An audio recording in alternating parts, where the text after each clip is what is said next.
para repetirlo. Si pueden escribir, por favor.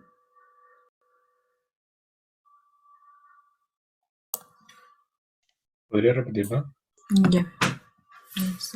Entonces, ya habíamos visto la estructura más básica de las proteínas, que era la primaria, y vamos a pasar a la estructura secundaria. La estructura secundaria de las proteínas era lo que le iba a dar la conformación espacial o bidimensional. Y ya, esta estructura secundaria en las proteínas puede ser de dos tipos. Puede ser la hélice alfa o puede ser la hoja plegada beta. La estructura de tipo hélice alfa, como su mismo nombre lo menciona, va a ser una estructura en hélice, en espiral o cilíndrica. Y como lo pueden ver acá también en la imagen, ¿no?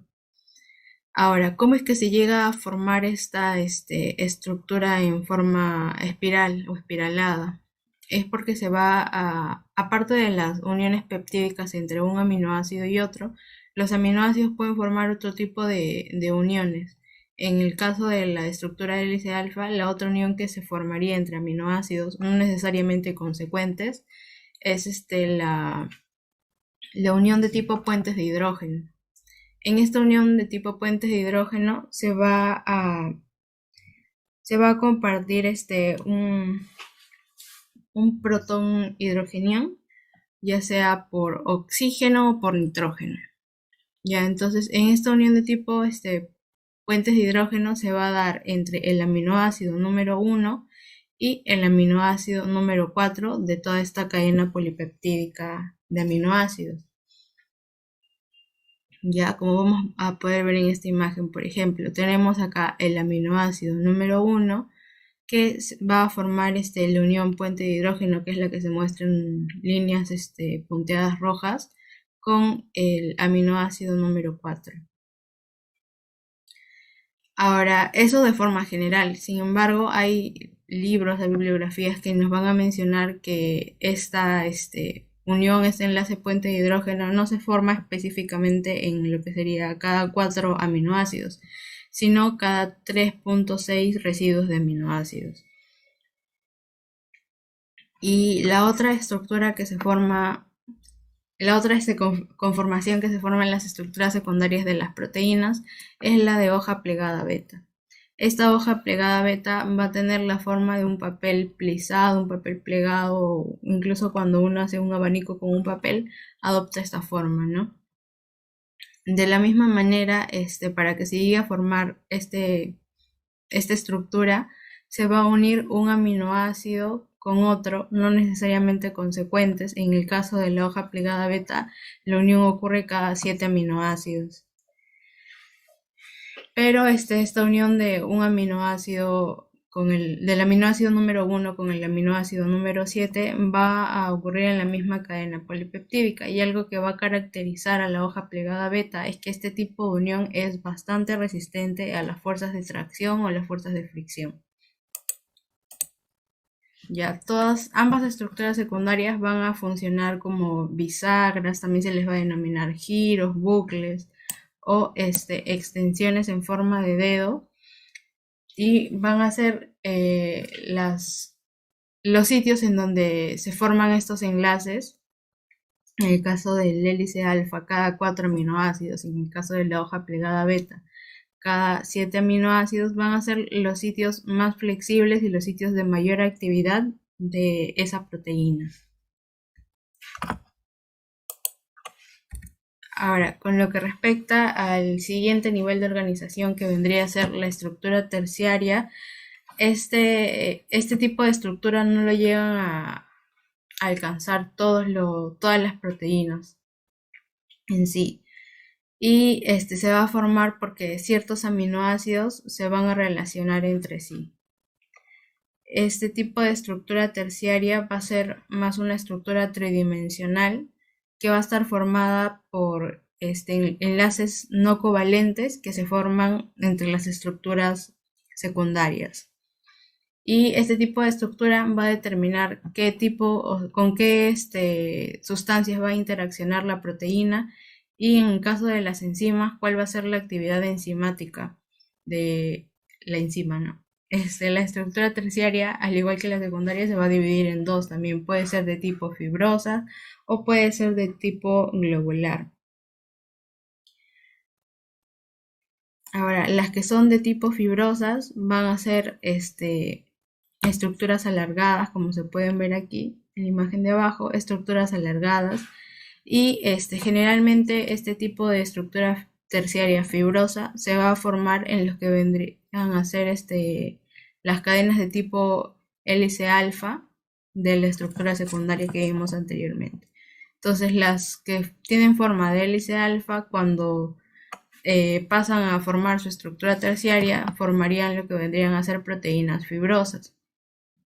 Mientras que en el caso de estructuras terciarias globulares, que son redondas, compactas, que se pueden plegar y trenzar, pueden estar formadas tanto por estructuras secundarias hélice alfa, por estructuras secundarias hojas plegadas beta, o por ambas, ¿no? Tanto hélice alfa como hoja plegada beta.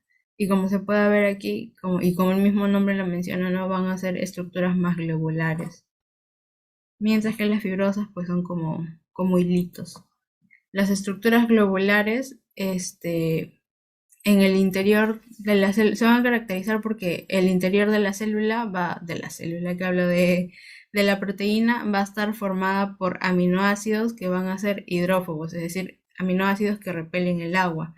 Y si recuerdan una de las primeras diapositivas que les presenté, dentro de los tipos de aminoácidos que hay, están los aminoácidos neutros no polares, que eran hidrófobos. Entonces, específicamente para ese tipo de aminoácidos es que van a estar formados la parte central de estas proteínas globulares, y la parte periférica, la parte de afuera, de alrededor, va a estar formada exclusivamente por lo que vendrían a ser aminoácidos hidrofílicos o aminoácidos que tienen afinidad hacia el agua.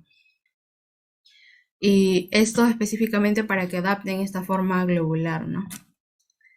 Ahora, pasando allá. También hay que tener en cuenta que la mayoría de las proteínas globulares va a tener una función semi-independiente. Ahora, en lo que vendría a ser el último nivel de organización, tenemos a la estructura cuaternaria. Y esta estructura cuaternaria va a ser sobre todo ya un complejo proteico, en donde se van a unir varias estructuras terciarias. Ahora, estos complejos pueden ser complejos idénticos, a los que se les denomina homodímeros, o pueden ser complejos que no son idénticos, a los que se les denomina heterodímeros. Como les mencioné, la estructura cuaternaria va a ser sobre todo un complejo multiproteico, ¿no? En donde se van a asociar proteínas ya de estructura terciaria, y cada una de estas va a tener una función específica. Entonces, esta proteína con estructura cuaternaria no va a tener solamente una función, sino va a tener diferentes funciones, ¿no? Cada una de las funciones que les va a brindar cada una de las estructuras terciarias que va a formar parte de esta estructura cuaternaria.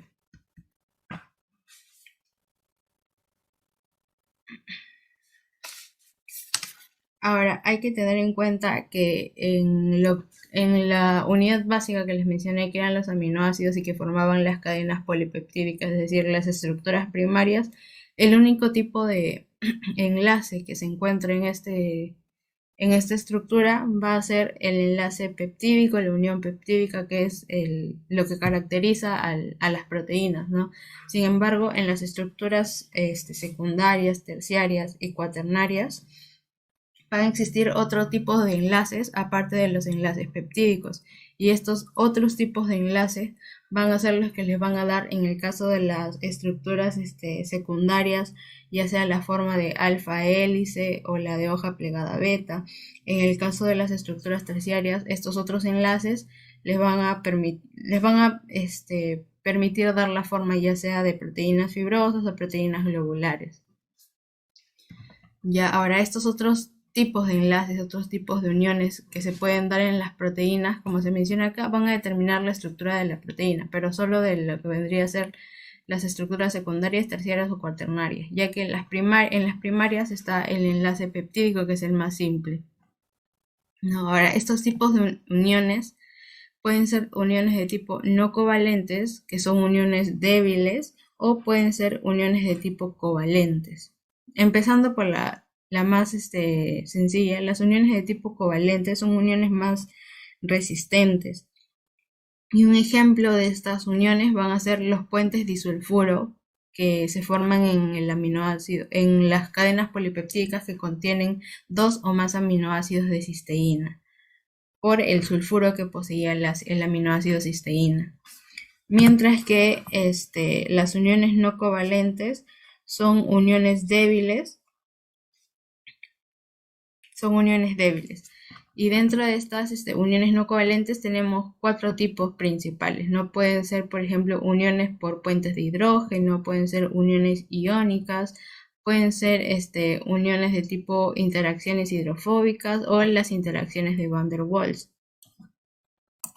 Dentro de las uniones de puentes de hidrógeno tenemos que tener en cuenta que en estas uniones de tipo puente de hidrógeno, como se puede ver aquí, lo que se va a hacer es que entre un aminoácido y otro, este sería un aminoácido y este sería otro aminoácido. Ya, entre un aminoácido y otro se va a compartir un protón de hidrógeno. Ya, este puede ser compartido por ejemplo, por un oxígeno y un oxígeno, por un nitrógeno y un nitrógeno, o por un oxígeno y un nitrógeno. Y estos oxígenos o nitrógenos tienen que estar próximos entre sí para que compartan este protón hidrógeno y puedan formar la unión de tipo puente de hidrógeno. Ahora, el otro tipo de unión no covalente vendría a ser las uniones de tipo iónicas. Estas van a ser uniones básicamente que se van a traer por las cargas que poseen las cadenas laterales de los aminoácidos, ¿no? Por ejemplo, aquí este aminoácido tiene una carga, su cadena lateral tiene una carga positiva y de este otro tiene una carga negativa, y positivo y negativo se van a traer de la misma manera aquí. Positivo, negativo se atraen y forman lo que vendrían a ser la unión no covalente iónica. Ahora, las interacciones hidrofóbicas van a ser básicamente asociaciones entre dos grupos no polares. Y las últimas, que son las interacciones de Van der Waals, se van a dar cuando dos cadenas laterales de aminoácidos al acercarse mucho van a inducir cambios en el otro, y esto va a hacer que sus cargas se atraigan.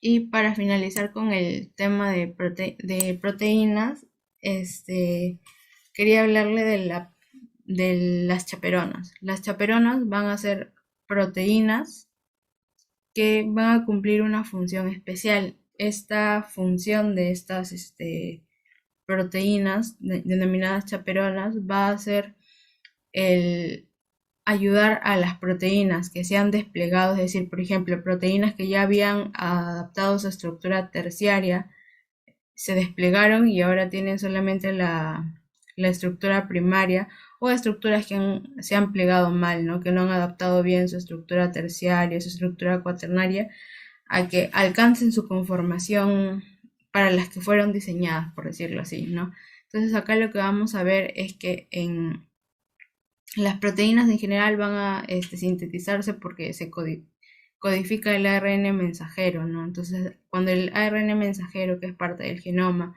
pasa por el ribosoma, va a empezar a codificarse un péptido cualquiera. En este caso estamos graficando lo que vendrían a ser las chaperonas. Y acá ya vemos cuando la chaperona se ha sintetizado finalmente, no toda la chaperona completa.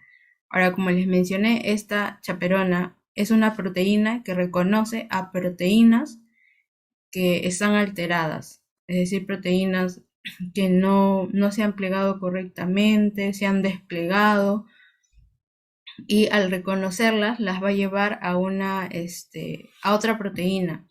una proteína con forma tubular a la que se le denomina chaperonina.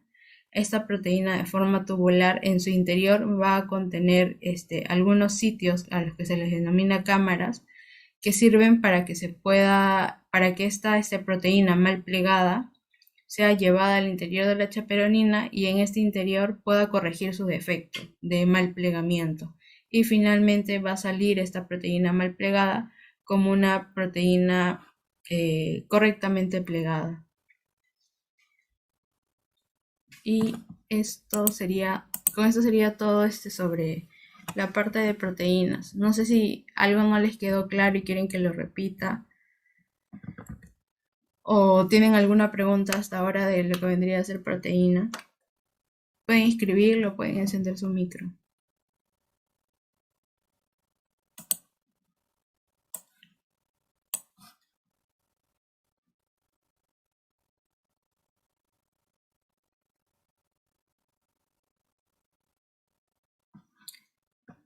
Ya, ahorita lo repito entonces. Mira, las chaperonas son como cualquier proteína que les he explicado acá. Dentro de todo esto. Sin embargo, digamos, la función especial de las chaperonas es que va a reconocer, cuando se sintetizan proteínas en el organismo, se sintetizan a través de un ARN mensajero. Este ARN mensajero va a decir qué aminoácidos van a formar determinada proteína, ¿no? Esto para todos los tipos de proteínas, para que formen la estructura primaria de las proteínas. Ahora, en el caso de la chaperona tiene obviamente unidades básicas o aminoácidos específicos para que se formen las proteínas de tipo chaperona. Ya, eso ustedes lo van a ver en un tema más adelante, no se preocupen si es que no entienden mucho esta parte. Vamos a la parte del punto 3 al punto 5. Una vez que ya se ha formado la chaperona, es importante saber cuál es la función de la proteína chaperona. La proteína chaperona va a ayudar a identificar a otras proteínas que por alteraciones genéticas o por algún error dentro de su plegamiento, ya sea cuando adoptan su estructura secundaria, su estructura terciaria, incluso su estructura cuaternaria, sufren alguna alteración y no, por ejemplo, si es que tenían que llegar a formar un hélice alfa, no llegan a formar un hélice alfa completo. Si es que tenían que formar una hoja plegada beta, por ejemplo, la mitad de la proteína nada más forma la hoja plegada beta y la otra mitad de la proteína queda suelta como estructura primaria. Entonces, esa es una proteína que está mal plegada. Así como existen proteínas que están mal plegadas, pueden haber proteínas que se desplegan. Es decir, que por ejemplo, proteínas que tenían una estructura hélice alfa formada por puentes de hidrógeno, perdieron algunos puentes de hidrógeno y se desplegaron o se desdoblaron y ya no tienen la forma de hélice alfa en el 100% de la proteína. Entonces esas son proteínas que como están dañadas en el interior de la célula van a producir que o bien si es que está funcionando perfectamente la célula se eliminen estas proteínas o si es que no funciona un 100% en la célula, todas estas proteínas que están desplegadas o mal plegadas se acumulen y lleven a que la célula muera. Entonces, para evitar la muerte celular, las chaperonas se van a encargar, que son proteínas también, se van a encargar de identificar a otras proteínas, pero no a cualquier otra proteína, sino a proteínas que están desplegadas o mal plegadas. Como yo les expliqué, una vez que identifican estas proteínas que están desplegadas o mal plegadas, la van a llevar a un complejo proteínico que es la chaperonina. Este complejo proteínico va a ser como un tubo. Ya, entonces la chaperona va a llevar acá, se va a unir a la proteína mal plegada y la va a llevar al inicio de la chaperonina. Una vez que la lleva al inicio de la chaperona se suelta, se libera de esta proteína mal plegada y esta proteína mal plegada se va a unir a la chaperonina. Y esta proteína mal plegada va a pasar al interior de la chaperonina y en el interior, a través de sus cámaras, va a hacer que esos sitios que estén mal plegados, esos sitios que se han desplegado, se corrijan. y se plieguen correctamente para que la proteína que estaba mal plegada o que se había desplegado tenga su conformación, la conformación debida y pueda ejercer así su función debida. A eso se refiere con las chaperonas. No sé si ahora sí quedó claro.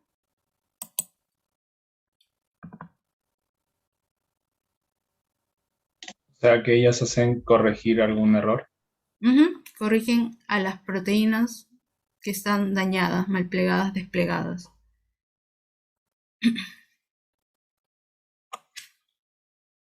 ¿Tienen alguna otra duda?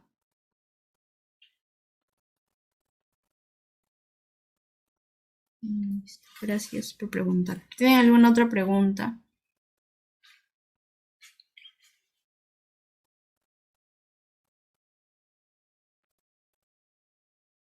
Ya. Entonces, les doy 5 minutos para que descansen y después continuamos con la parte de enzimas, ¿ya?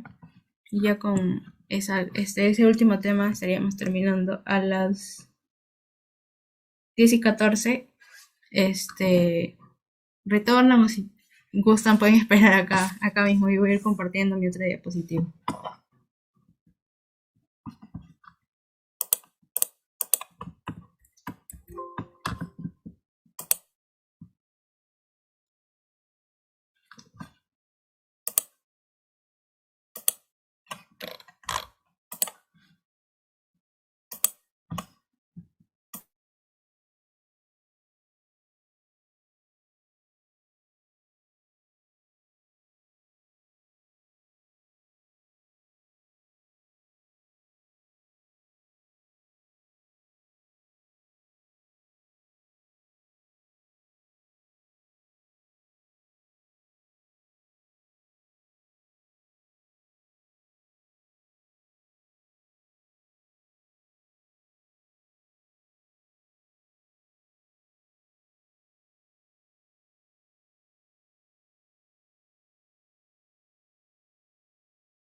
Ya chicos, vamos a empezar con la segunda parte ya.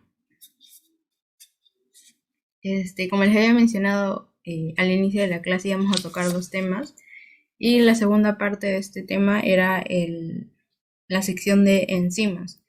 Las enzimas son proteínas también, entonces vamos a definirlas primero. Las enzimas van a ser proteínas, van a ser el grupo de proteínas más grande, más extenso y el grupo de proteínas que es más usado por el organismo, sobre todo por la parte digestiva del organismo. Ahora, estas proteínas, muchas de ellas pueden ser conjugadas con grupos prostéticos, ¿no? Como les mencioné, dentro de los grupos prostéticos podemos tener lípidos, carbohidratos. Ya estos otros grupos prostéticos que pueden unirse a estas enzimas se denominan cofactores y pueden ser orgánicos e inorgánicos.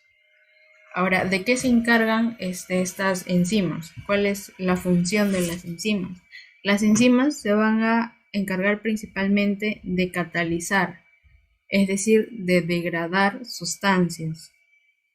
Esto a través de diversas reacciones químicas, dependientes de cada enzima. Otra característica esa es la principal función de las enzimas. Otra característica de las enzimas es que van a actuar a la temperatura del organismo y al pH del organismo, con unas variaciones muy estrechas, es decir, con unos límites muy estrechos. Esto significa que si es que hay una alteración de la temperatura en el organismo, ya sea hipertermia o hipotermia, o si es que hay una alteración en el pH del organismo, una acidosis o una alcalosis en el organismo, se va a alterar también la función para la que fue diseñada, para la que fue creada la enzima.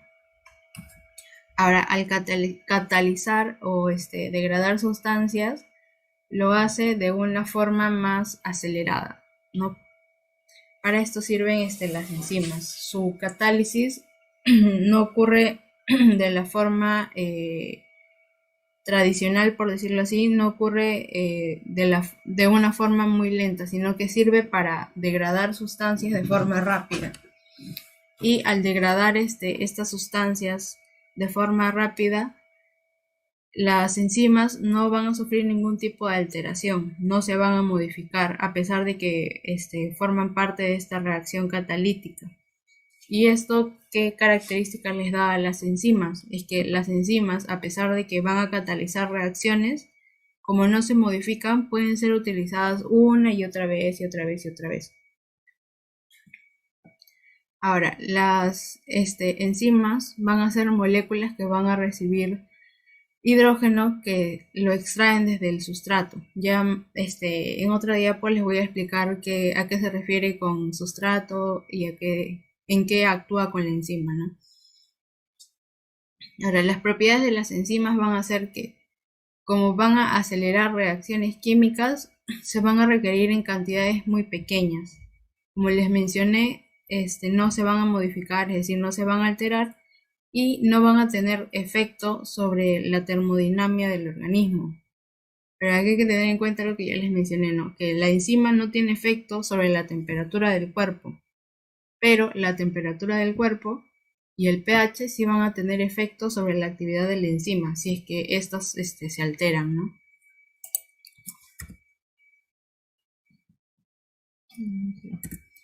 Ya.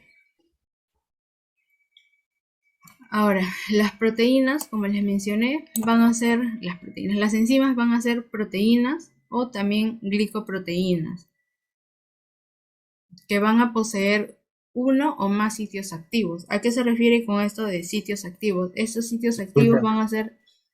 Disculpe, creo que no está presentando su diapositiva de ¿No se enzimas. ve? Ahí, avísenme. No, se quedó en gracias. Ay, ahorita los presento. Esa era la que estaba presentando. Ya, entonces repito. Les decía que las enzimas eran proteínas, ¿no? Y que eran el grupo de proteínas más extenso, más grande que existe en el organismo y que se encuentran principalmente, digamos, en todo lo que vendría a ser la parte del tubo digestivo. Ahora, estas proteínas, estas enzimas pueden ser 100% proteínas o algunas pueden ser proteínas conjugadas con los grupos prostéticos que les había mencionado, ¿no? Se pueden asociar a carbohidratos, a lípidos y a incluso elementos de la tabla periódica, y estos grupos prostéticos van a funcionar o se les va a conocer en el caso de cuando se habla de enzimas como cofactores. Les había mencionado que sirven básicamente las enzimas para degradar sustancias, es decir, cuando tenemos a una enzima, cuando tenemos a una enzima, esta enzima, acá tenemos por ejemplo, este que se ve acá en amarillo es una enzima, y vemos que tiene acá un espacio como un huequito. Este huequito es para que a esta enzima se le una un sustrato. Ya, entonces, ¿qué es lo que va a hacer la enzima con el sustrato? Si es que acá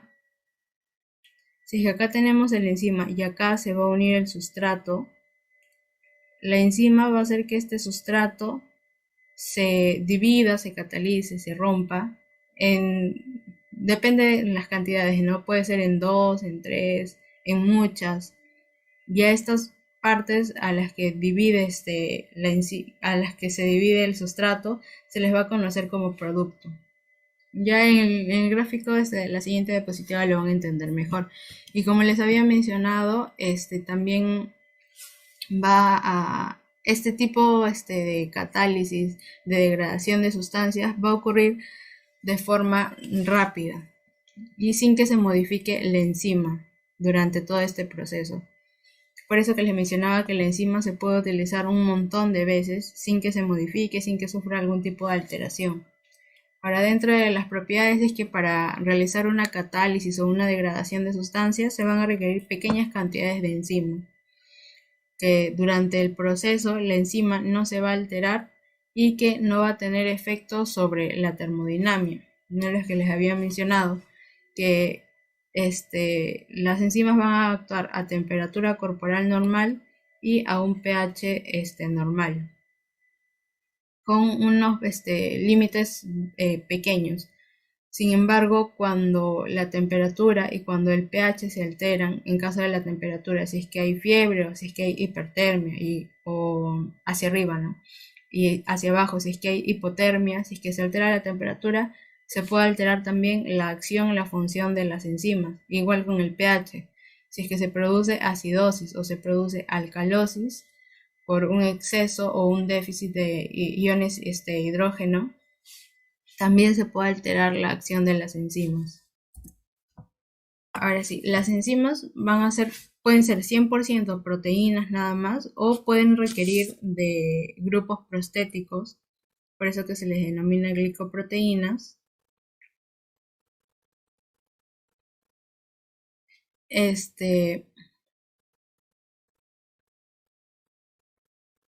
por eso que se les va a denominar glicoproteínas, porque para su acción o pueden actuar las enzimas solas o van a requerir de estos grupos prostéticos a los que se les va a denominar cofactores, ¿no? Entonces, para que lo entienda mejor, acá está este grafiquito. Vamos a tener acá, que se ve acá en morado es la enzima.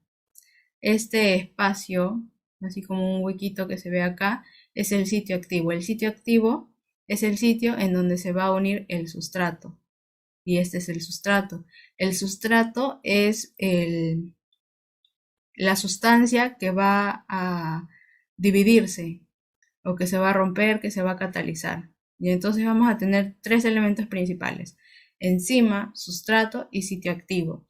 Vamos a tener que cuando el sustrato se une al sitio activo de la enzima, va a hacer que la enzima actúe y genere la ruptura, la catálisis del sustrato, ¿no? Entonces acá vamos a ver la unión ya, y acá finalmente vamos a ver la catálisis en donde se ha dividido el sustrato, en este caso, en dos productos. A los resultados finales de esta ruptura de sustrato se les va a denominar producto. No, nuevamente acá vamos a tener, por ejemplo, acá dibujamos nuestra enzima. Luego acá tenemos un sustrato y este sería el sitio activo. Esta parte que voy a resaltar sería el sitio activo. Entonces, cuando el sustrato se une a la enzima, vamos a tener acá el complejo enzima-sustrato. Este sería el complejo enzima-sustrato. Y esto va a permitir que la enzima actúe y finalmente me dé a la enzima intacta, porque recuerden que la enzima no sufría ningún tipo de alteración, ningún tipo de modificación, y el sustrato deja de ser sustrato para convertirse en producto. En este caso también el sustrato se dividió en dos productos, ¿no? Ese sería el producto, los productos. Ya, y esto se representa como con esta ecuación, ¿no? Enzima más sustrato, recuerden que se une por el sitio activo, me va a dar el complejo enzima-sustrato. Y cuando se forma el complejo enzima-sustrato, va a hacer que la enzima se vuelva activa y me dé como resultado a la enzima más los productos, que van a ser la división del sustrato. Ahora, como les mencionaba, en este caso se ve que la enzima está actuando como una proteína. Si acá la enzima es 100% proteína, pero hay enzimas que van a actuar como glicoproteínas. Entonces, cuando actúan como glicoproteínas, van a ser enzimas también, pero que no pueden actuar solas. Van a requerir de un grupo prostético, de un carbohidrato. Vamos a ponerlo acá de ejemplo, que es este circulito de acá.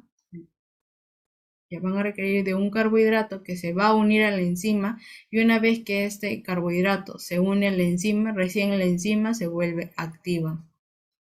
Eso en el caso de que la enzima sea una glicoproteína, pero si es la enzima una proteína al 100%, no va a requerir de este grupo prostético. Ahora, este grupo prostético también se le conoce con el nombre de cofactor o coenzima. ¿Entendieron esa parte o se las repito?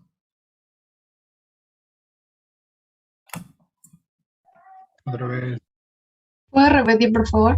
Ya. Hay tres elementos importantes en lo que vendría a ser la acción de las enzimas. Ya. El primero es la enzima. La enzima va a tener un sitio que es específico para que se una el sustrato, que sería el sitio activo. Ese sería el segundo elemento, y el tercer elemento sería el sustrato, ¿no? Que va a ser la sustancia que va a querer dividirse por acción de la enzima, ¿no? Entonces acá le decía, teníamos enzima, sustrato y esta parte resaltada que es el sitio activo. Entonces, cuando se pone en contacto, cuando se encuentra en un mismo medio la enzima con el sustrato, este sustrato va a unirse a la enzima específicamente en esta parte resaltada que se denomina sitio activo. Entonces, acá teníamos la enzima más el sustrato que se unen a través del sitio activo,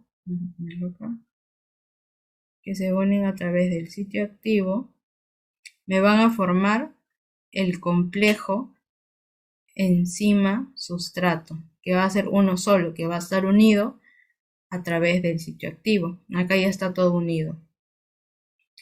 Y esta unión del sustrato a la enzima va a hacer que la enzima se vuelva activa, es decir, que la enzima ejerza su función catalítica. Recuerden que la función de la enzima es la catálisis, la degradación de una sustancia, y va a hacer que el sustrato se degrade, que el sustrato se divida, que el sustrato se parta, ¿no? Y a esas divisiones del sustrato se les va a conocer como producto. Entonces me va a dar el producto más la enzima. ¿Y por qué me da la enzima completa?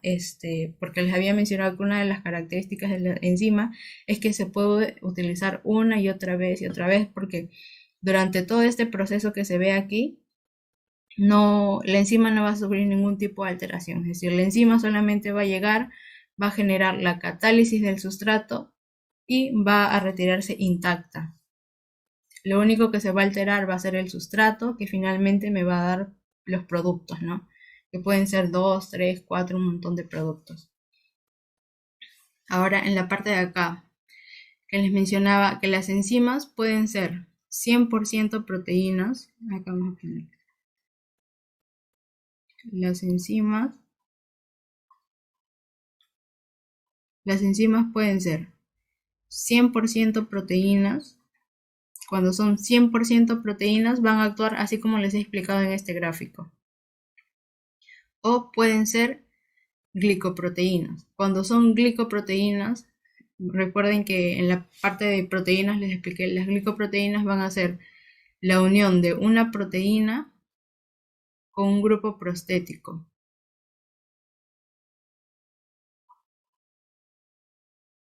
Un grupo prostético. Este grupo prostético les había mencionado que puede ser carbohidratos, que puede ser lípidos, que puede ser metal, ya.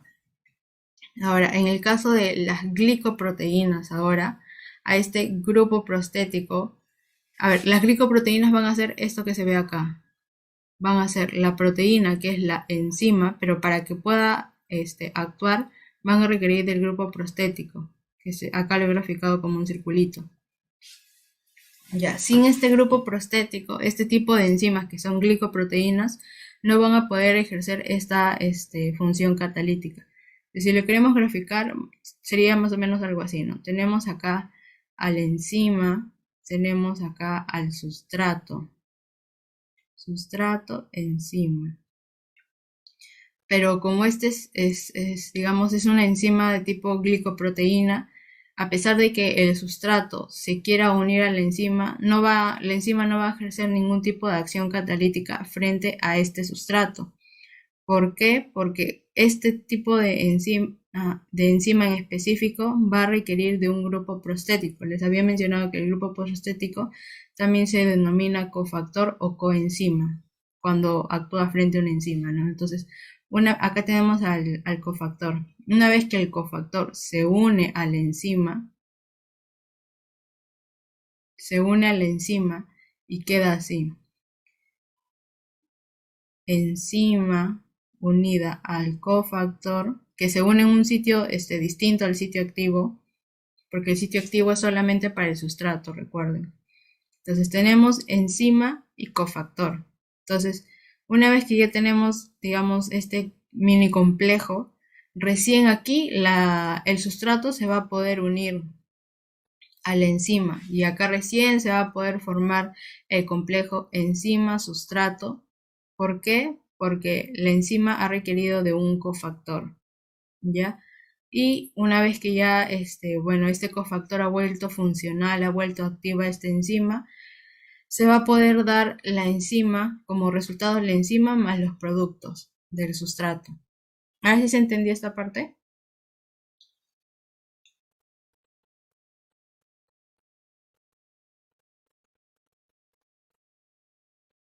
Chicos, ¿están? Ya, entonces ahora sí continúo.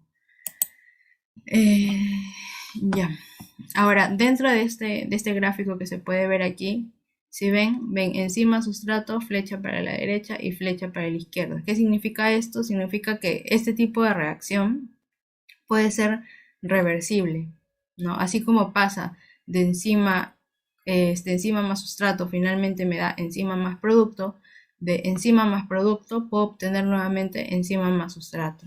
Y eso lo vamos a explicar más adelante. Ahora, en la unión cuando el sustrato se une a la enzima a través de su sitio activo para que se forme el complejo enzima-sustrato, es decir, el sustrato unido a la enzima, a través del sitio activo se van a formar uniones covalentes de la enzima con el sustrato. Y esto va a permitir, ¿no?, que la enzima sea funcional y pueda degradar el sustrato. Y hay una característica bastante importante de las enzimas, y es que las enzimas son específicas, es decir, tienen especificidad por el sustrato. No cualquier enzima se puede unir a cualquier sustrato. hay enzimas específicas para sustratos. Acá dice, ¿no? La enzima se va a unir a un solo sustrato en específico.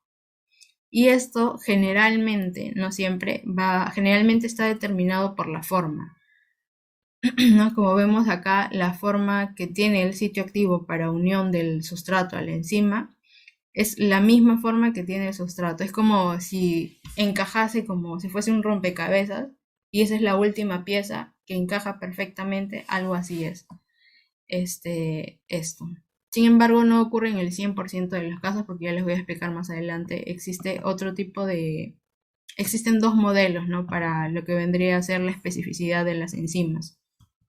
Ahora, pasando a lo que es la nomenclatura de las enzimas, las enzimas se van a nombrar generalmente por el sustrato frente al que van a actuar, más al final se le va a agregar la parte de asa, sufijo creo que se dice. Se le agrega el asa, ¿no? Por ejemplo, si es que el sustrato es el fosfato, se le va a denominar fosfatasa. Si es que el sustrato es el sulfato, se le va a denominar sulfatasa. Si es que el sustrato es otra proteína, se le va a denominar proteasa. ¿Recuerdan cuáles eran las proteasas de las que hablamos en la parte de proteínas? Las chaperonas. Las chaperonas eran unas proteasas, ¿ya? Y si es que, por ejemplo, el sustrato son lípidos, lipasas, si es que el sustrato es oxígeno, oxidasas y así. Sin embargo, no el 100% de enzimas se les va a agregar el sufijo asa, ¿no? Hay otras enzimas que van a recibir el nombre según el tipo de reacción que van a catalizar. Por ejemplo, las deshidrogenasas, que van a deshidrogenar. Y también hay otras enzimas que van a tener nombres así, nombres que ya se les han puesto, pues, como por ejemplo la pepsina, ¿no? Que se va a encontrar en el jugo gástrico, o la tialina salival, que se va a encontrar en la saliva. Ya, y esta es la parte, existen dos modelos en los que vendría a ser la parte de enzimas. Está el modelo de Fischer, vamos a ponerlo acá, el modelo de Fischer y el modelo de Kochland. Ya. Entonces Fischer lo que nos decía con respecto a las enzimas es que las enzimas siguen un modelo como si fuese la llave con la cerradura. Entonces acá tenemos nuestra enzima, nuestro sustrato y nuestro sitio activo o centro activo. ¿Qué es lo que nos dice el modelo de llave cerradura? Es que el sustrato va a encajar en el sitio activo de la enzima como una llave en la cerradura. Es decir, tiene la misma forma, es igualito, como se puede ver acá, ¿no? Si es que vamos por alrededor, tiene la misma forma del sitio activo. Entonces va a encajar perfectamente. Si es que hay un sustrato que se asemeja al sustrato específico de esta enzima, se asemeja, pero por ejemplo tiene una leve variación, digamos, es algo así. Si vemos acá tiene un cachito y este no. A pesar de que este sustrato quiere unirse a esta enzima, no va a poder porque no es específicamente su estructura no es la que va a encajar con esta enzima. Tiene que ser bastante específico. Eso es lo que nos va a decir Fischer con respecto al modelo llave cerradura. Y el modelo de Kochland, que es con S, el modelo de Kochland, lo que nos habla es del modelo del encaje inducido. También nos va a indicar que existe especificidad de la enzima por el sustrato, sin embargo, nos menciona que esta especificidad se va a obtener una vez que el sustrato se une al sitio activo. Como vemos, aquí el sustrato no tiene una forma similar a la del centro activo. Es bastante diferente, pero una vez que el sustrato se acerca al sitio activo, al centro activo, esta enzima va a ser como que, es como si fuese una plastilina, es maleable y va a adoptar la forma del sustrato y finalmente me va a formar el complejo enzima-sustrato. Y bueno, esos son los dos modelos con respecto a las enzimas, ¿no? Es por eso que les decía en la diapositiva de acá que si bien las enzimas son específicas, por la forma no ocurre en el 100% de las enzimas, siempre va a haber excepciones, como sería acá en el modelo del encaje inducido.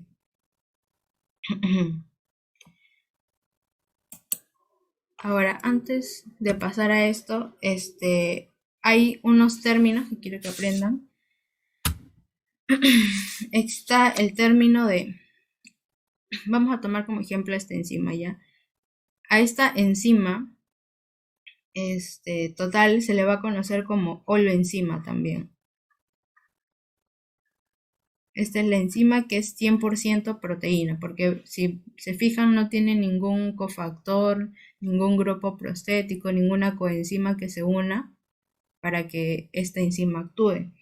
Pero si es que esta holoenzima tuviese un cofactor, al restante de la enzima se le denominaría apoenzima.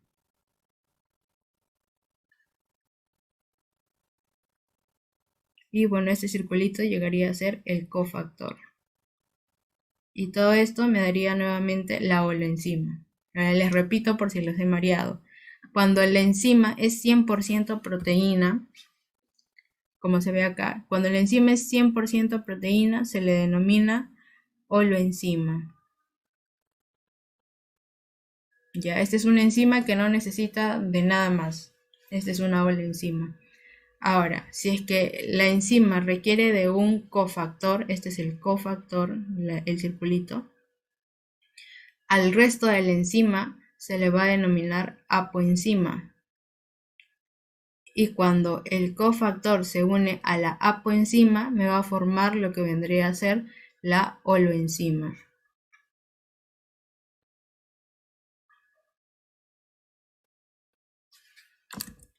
Ya, y acá nuevamente, ¿no? Si es que es una enzima que requiere un cofactor, es una apoenzima. Y cuando la apoenzima se une al cofactor, me llega a formar la holoenzima. La holoenzima es como la totalidad de la enzima. Ya, eso era lo que les quería agregar en esta diapositiva. Y acá hablar básicamente de la cinética de las enzimas. Nuevamente acá se van a encontrar con este gráfico, ¿no? De que la enzima, de que el sustrato se une a la enzima, me forma el complejo enzima-sustrato y luego me va a dar a la enzima intacta con los productos. Ahora, para que ocurra toda esta reacción, esto se va a dar a velocidades diferentes, ¿no? Acá la K va a representar las velocidades, la constante de velocidad. ¿Y para qué me sirve todo esto? Hay que tener en cuenta que toda esta reacción enzimática va a ocurrir en dos etapas. En la primera se va a unir la enzima con el sustrato mediante el sitio activo. Me va a formar el complejo enzima-sustrato y finalmente me va a dar, ¿no?, la enzima con los productos.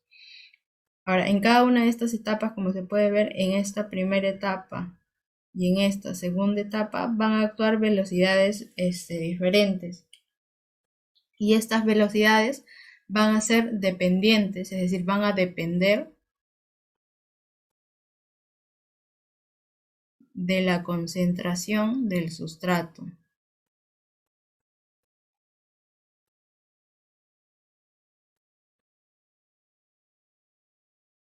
Van a depender de la concentración del sustrato.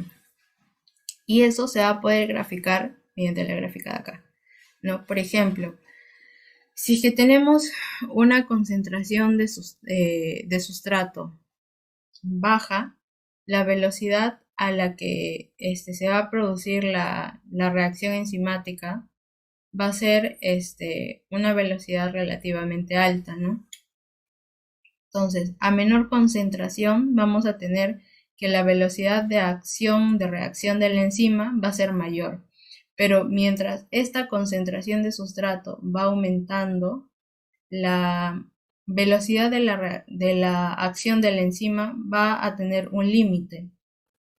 Entonces, si es que hay una menor concentración de sustrato, la gráfica que se va a formar en la relación velocidad-concentración va a ser una hipérbola, ¿ya? Pero si es que aumenta la concentración del sustrato, esta gráfica va a tener lo que se denomina una meseta, que es esta parte de acá que estoy encerrando.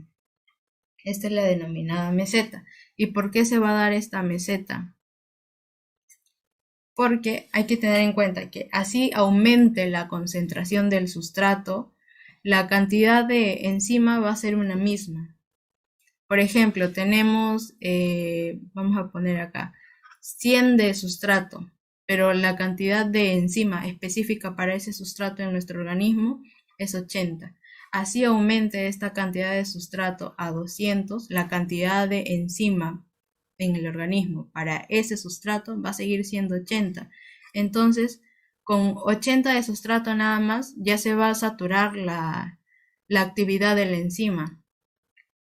Y así tú sigas aumentando el sustrato a 500, a 1000, 1.000.000, la enzima va a seguir actuando a una misma velocidad. Entonces, una vez que la enzima haya cumplido, por ejemplo, de las 80 enzimas, las 80 hayan cumplido su función catalítica, recién esas enzimas se van a liberar y van a poder continuar actuando con el restante sustrato, ¿no? Pero mientras estas enzimas estén ocupadas haciendo catálisis del sustrato, no van a poder actuar con el resto de sustrato sobrante. Ahí donde se forma esta meseta. ¿Se entendió lo que quise decir aquí?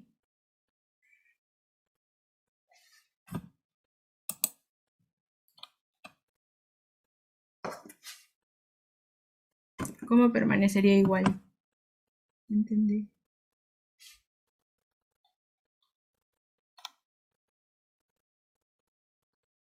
Ya, Nali. Ah, ya sí entendiste. Ya. Entonces, esto con respecto a la gráfica que se puede formar en la interacción de la enzima con el sustrato. Ya. Y luego también vamos a hablar de lo que vendrían a ser los inhibidores enzimáticos.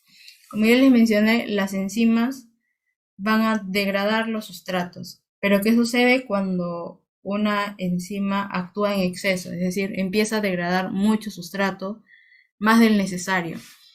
En esas circunstancias tienen que actuar los inhibidores de las enzimas. ¿Y qué es lo que van a hacer estos inhibidores? Van a hacer que se deje de realizar la función para la cual fue diseñada la enzima, ¿no? Porque está, digamos, ejerciendo una función en exceso, tanto así que puede, que está dañando, digamos, la célula, que está dañando el organismo. Entonces, los inhibidores enzimáticos se van a dividir en dos tipos. Pueden ser inhibidores enzimáticos reversibles o pueden ser inhibidores enzimáticos irreversibles. Vamos a iniciar con los inhibidores enzimáticos irreversibles. Estos inhibidores enzimáticos, acá vamos a tener a la enzima y este va a ser el inhibidor. ¿Ya? Entonces, este inhibidor irreversible se va a unir a la enzima.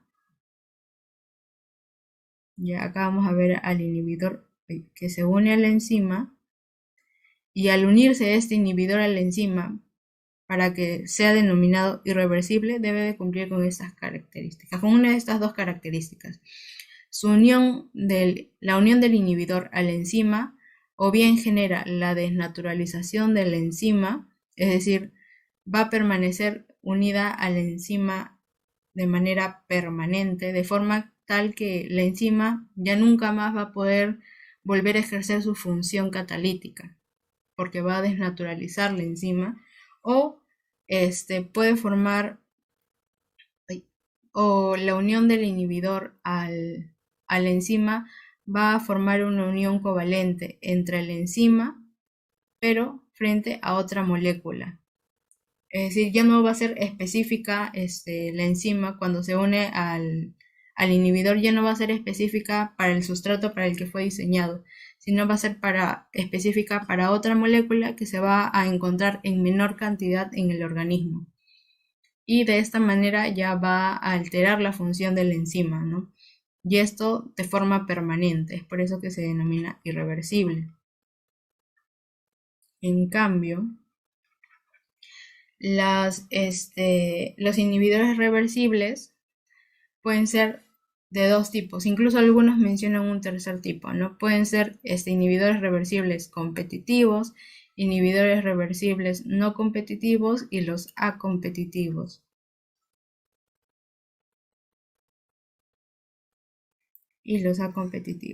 Que lo vamos a mencionar nada más, no son de los que se hablen mucho. Más vamos a hablar de los inhibidores reversibles competitivos y los no competitivos. Ahora, ¿en qué consisten los inhibidores reversibles competitivos? Para empezar vamos a explicar inhibidores reversibles, ¿ya? Los inhibidores reversibles nuevamente vamos a tener acá a la enzima y al inhibidor.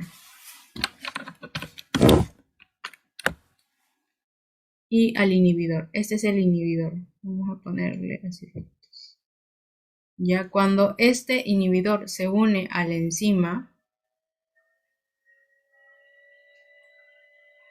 vamos a tener que ese inhibidor no va a generar todos estos cambios que generaban los inhibidores reversibles, sino que este inhibidor puede unirse y puede desunirse y volver a esta misma gráfica, ¿no? Así.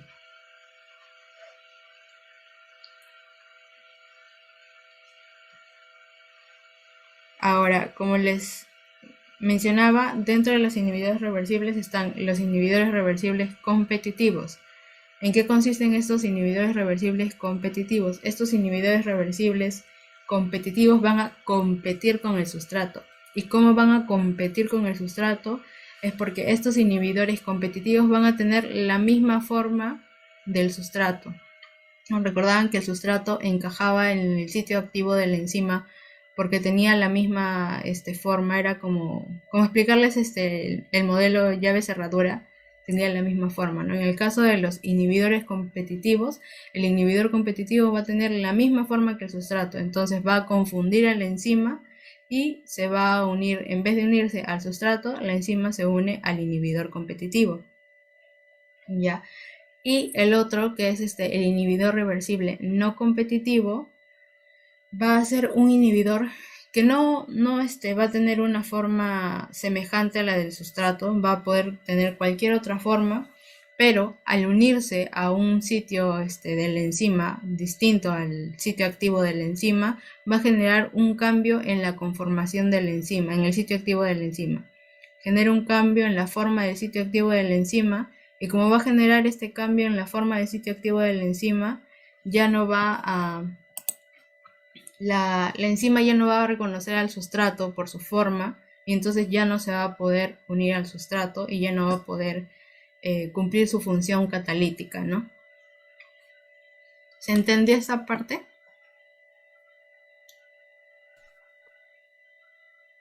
Porque esa parte es importante que la entiendan bien.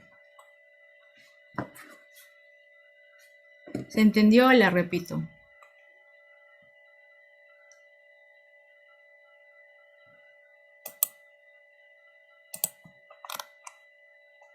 Ya, la repito.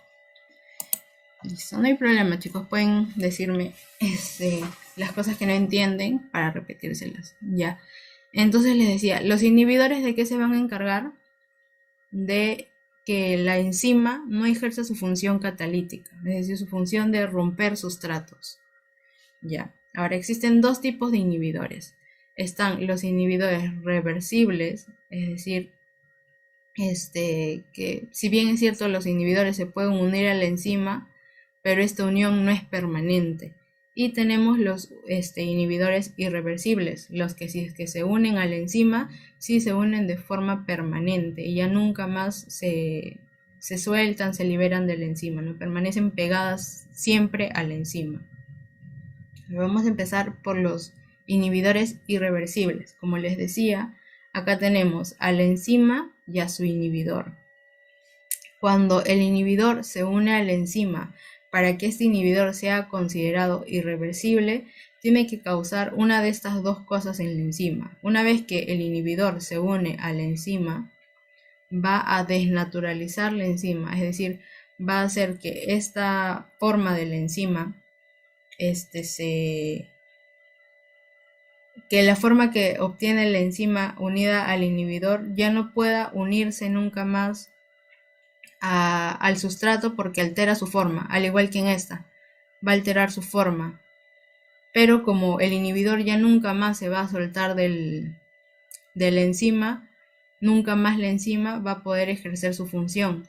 O bien puede formar una unión covalente entre la enzima y el inhibidor y hacer que esta enzima se vuelva afín o específica a otro tipo de sustrato, pero para el que no fue diseñado, otro tipo de sustrato. A pesar de que se una a ese otro tipo de sustrato, no va a poder ejercer su función catalítica. ¿Ya? Entonces, el irreversible desnaturaliza la enzima o hace que se vuelva específica a otra molécula. Y como es irreversible, ya nunca más se va a liberar, nunca más se va a soltar de la enzima. Entonces, esta inhibición va a ser de forma permanente. En cambio, en los inhibidores reversibles, ¿qué es lo que va a pasar? Va a haber un inhibidor y vamos a tener a la enzima. Cuando el inhibidor se une a la enzima, nuevamente va a inhibir, va a hacer que la enzima ya no ejerce su función catalítica. Pero, ¿esto cuándo? Cuando el inhibidor es mayor al sustrato, es decir, hay más inhibidor que sustrato. Es ahí cuando se ejerce sustrato. Es ahí cuando se ejerce el efecto inhibidor. ¿Y por qué se vuelve reversible o por qué se considera reversible? Porque si el sustrato es mayor al inhibidor, el efecto de los inhibidores no va a funcionar. O sea, no van a inhibir los inhibidores, por decirlo así. Ahora, estos inhibidores, por eso se consideran reversibles, ¿no? Porque si es que aumenta la cantidad del sustrato, la función inhibitoria no va a funcionar, no va a servir. Ahora, los inhibidores reversibles pueden ser principalmente competitivos y no competitivos. Los competitivos van a ser inhibidores que van a tener la misma forma del sustrato, como se puede ver aquí, ¿no? Este es el inhibidor, tiene esta misma forma de punta acá que el sustrato, también tiene una forma de punta. Por eso que cuando hay más inhibidor que sustrato, el inhibidor se va a unir al sitio activo de la enzima y va a reemplazar, digamos, el sitio de unión en donde se iba a unir el sustrato. Pero si hay más sustrato que inhibidor, el sustrato va a unirse a la enzima porque hay mayor cantidad y la enzima va a poder ejercer su acción catalítica frente a ese sustrato. Ahora, en los que son inhibidores reversibles no competitivos, vamos a tener que la enzima, que el inhibidor va a unirse a la enzima en un sitio diferente al sitio activo, que es el sitio en donde se une el sustrato. Se va a unir en un sitio diferente y una vez que el inhibidor se une a la enzima va a generar un cambio conformacional.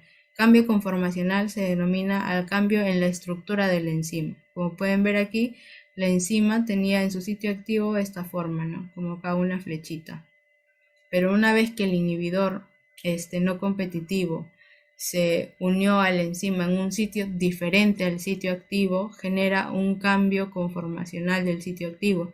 Y acá el sitio activo ya no tiene forma de flechita, sino tiene como este agujero, ¿no? Y entonces al generar este cambio conformacional en la enzima, va a hacer que el sitio activo de la enzima ya no reconozca el sustrato para el cual fue diseñado y por ende ya no va a poder ejercer su acción catalítica frente a ese sustrato. Igual también va a ser reversible, ¿no? Porque este efecto se va a poder revertir si es que existe mayor cantidad de sustrato que inhibidor. ¿Se entendió ahora sí?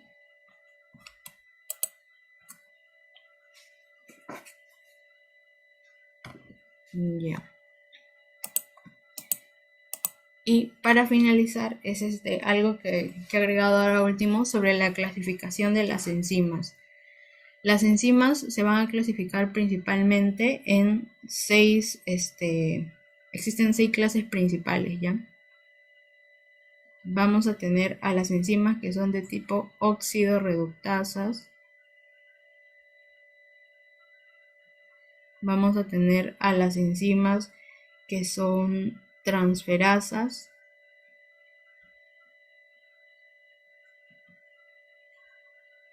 Vamos a tener a las hidrolasas,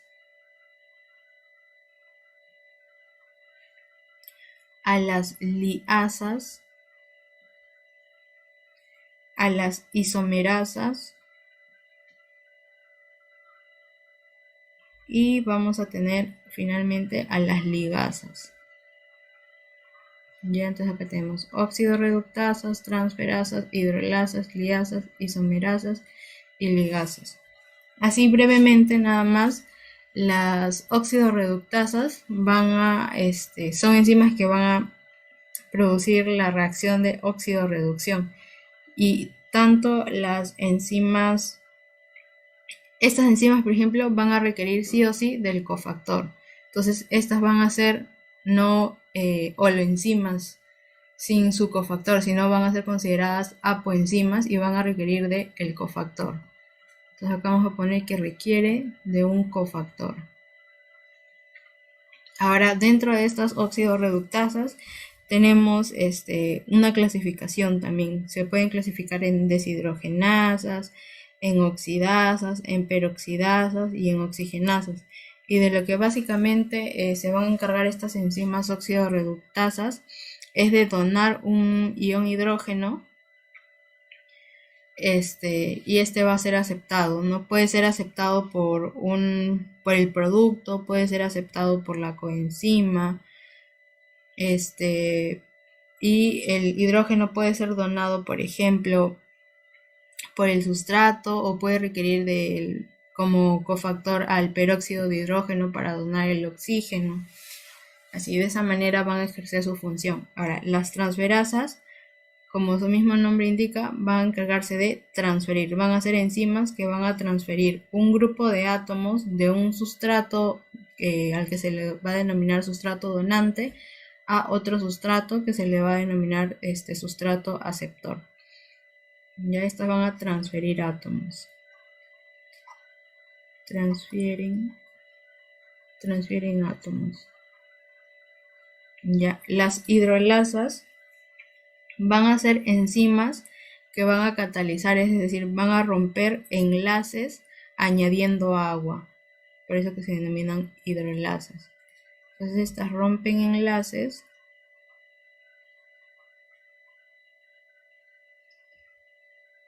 añadiendo agua. Las liasas van a ser enzimas que van a romper enlaces también. Van a romper enlaces, pero rompen enlaces específicos, como enlaces carbono-carbono, enlaces carbono-sulfato, enlaces carbono-nitrógeno. Las isomerasas van a ser enzimas que van a interconvertir isómeros.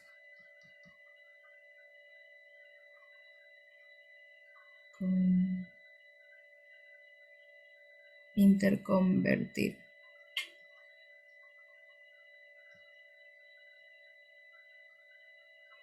Interconvierten isómeros, es decir, intercambian isómeros, y las ligasas van a ser enzimas que van a catalizar la unión de dos moléculas.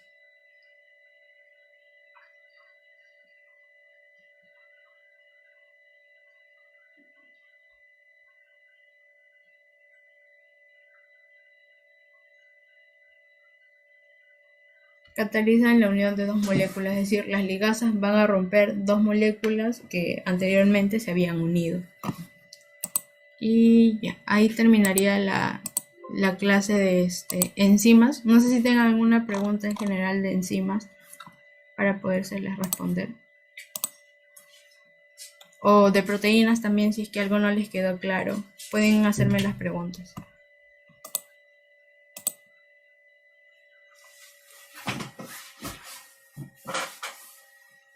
Pueden escribir o pueden prender su micro.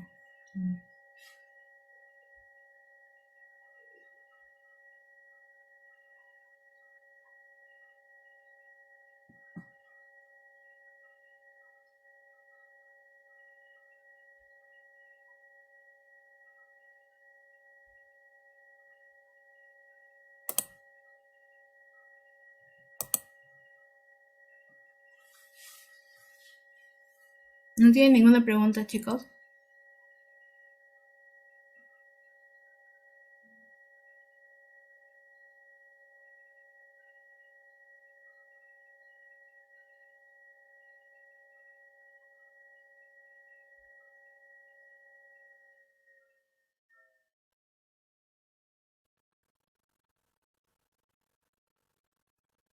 Ya, entonces yo les hago unas 5 preguntas de enzimas. A ver, voy a dejar de compartir mi pantalla, ¿ya? Pueden, pueden responderme, mejor lo dejo acá. Pueden responderme por el chat o pueden prender su micro. Ya, con respecto a las enzimas, ¿cómo se le denomina al sitio en donde, de la enzima en donde se une el sustrato? Ya. Hola. Pueden prender su micro normal, ya no tengo miedo de contestar. No los estoy calificando. Solo quiero saber si es que me han entendido. Ya. ¿Solo hay 3 personas? No, hay 28 personas. Y solo 3 me han respondido. 4. Ya, sí, muy bien. Es el. Ya, repito la pregunta. ¿Cuál es el sitio? Este. ¿Cuál es el. ¿Cómo se denomina el lugar en donde se une el sustrato a la enzima?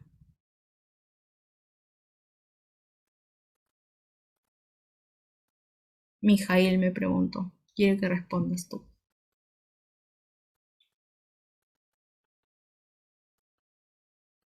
Ujú, ujú, ujú, ujú. Ya. Ajá. Sitio activo. Bueno, creo que también se le puede denominar zona activa. Sitio activo se utiliza más. O centro activo. Ya, está bien. A ver, otra pregunta con respecto a las enzimas es, a ver, ya. ¿Cómo se le denomina a la enzima que requiere de un cofactor?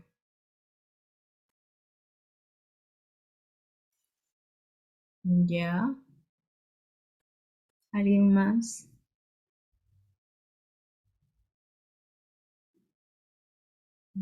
Ya.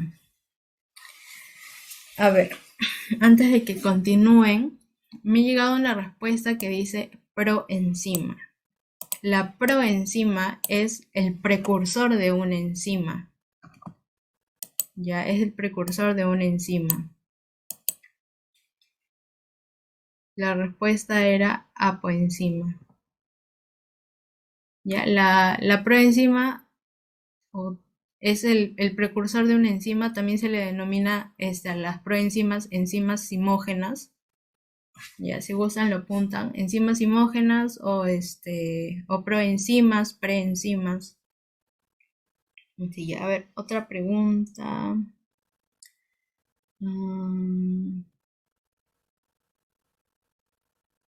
ya, ¿cuáles son los dos modelos que hablan sobre la especificidad de las enzimas? Esos dos modelos han venido en examen, bueno, me vino a mí cuando llevé biología. ¿Cuáles son los dos modelos que me explican la especificidad de las enzimas al sustrato? Ya, esos son los autores, pero yo quiero el nombre de los modelos. Ya, ¿quién más responde? Ya, ¿quién más? ¿Quién más? Ujú.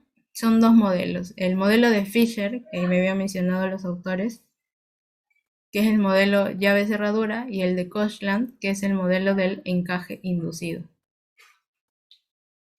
Ya, no sé cuántas preguntas voy. Una última de enzimas. A ver. Eh, ah, ah, ah, ah, ah. Ya. ¿Cuántos tipos de inhibidores existen? ¿Cuántos tipos de inhibidores enzimáticos existen?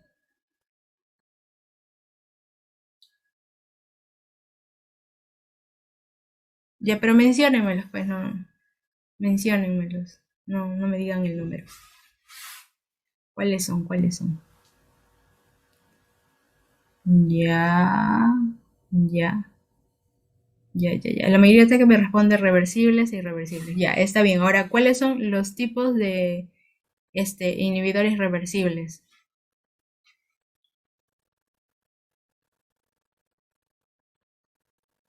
Ujú. Competitivo y no competitivo. Ya. Y a ver, unas dos preguntas de proteínas. Dos, tres preguntas de proteínas. Mm, ¿Cuáles son cuál es la unidad estructural de las proteínas? La unidad básica, el monómero de las proteínas. Ya. ¿Quién más? Ya. Ajá. El AA es la abreviación, ya eso significa aminoácidos. El AA significa aminoácidos, ya. Después, ¿cuál es el tipo de enlace específico de proteínas? Específico de las proteínas. Ajá. Muy bien, el enlace peptídico. A ver, ¿cuál es ya? En las estructuras secundarias de las proteínas, ¿se acuerdan que existían dos? Las hélices alfa y las hojas plegadas beta. Ahora, en las hélices alfa, estas se unían a través de ¿qué tipo de enlaces? Aparte del peptídico.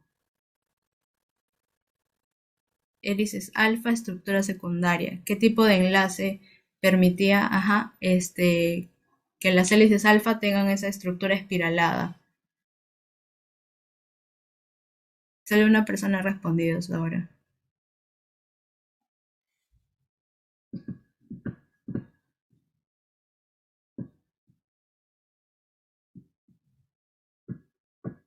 Vamos, chicos, vamos. Ya, son los enlaces puentes de hidrógeno. Ya, y esos son enlaces no covalentes. Ya, ahora, puentes de hidrógeno. Ahora, los enlaces puentes de hidrógeno, entre cada cuántos aminoácidos se daba. El número entero, denme, no me den el decimal. Ya, ¿quién más?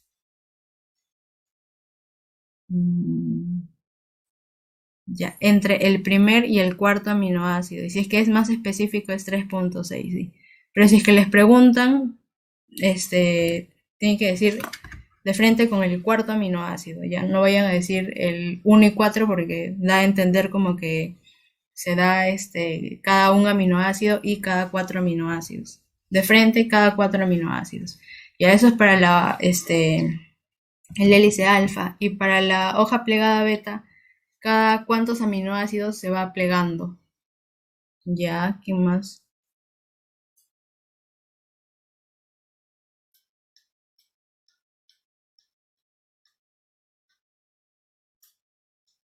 ¿Qué más? ¿Qué más? Ya. Cada 7 aminoácidos es. Ajá, cada 7 aminoácidos. Y a ver, una última pregunta sobre proteínas. Mm, mm, mm, mm, mm, mm.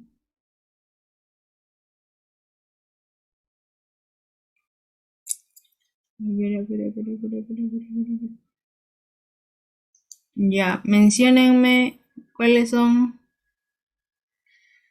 A ver. ¿Cuáles son los aminoácidos que contienen azufre? De soplo, son dos. Ya, póngame los nombres completos.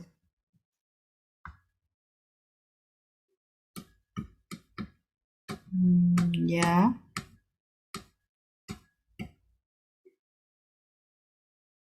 Ajá, se olvidan algunos. Son la cisteína y la metionina. Y ahora sí, ya para terminar. ¿Cuál es el aminoácido que me forma los enlaces disulfuro?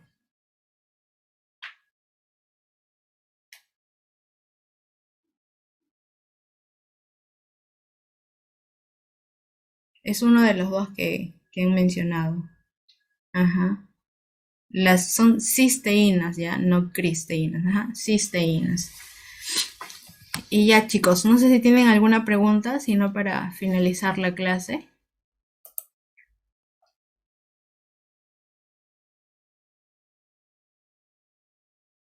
Sí, son las cisteínas. Ya, chicos, entonces con eso terminaríamos la clase de hoy. Gracias por haberme prestado atención y por responder a las preguntas. Espero que les haya quedado claro. Igual si es que les surge alguna duda en el futuro, pueden consultarle a Héctor o pueden consultarme a mí a través de Héctor. O si gustan, si es que me llegan a conocer más adelante, pueden preguntarme a mí personalmente. Y ya eso sería todo. Muchas gracias por escuchar la clase. Voy a dejar de grabar ya.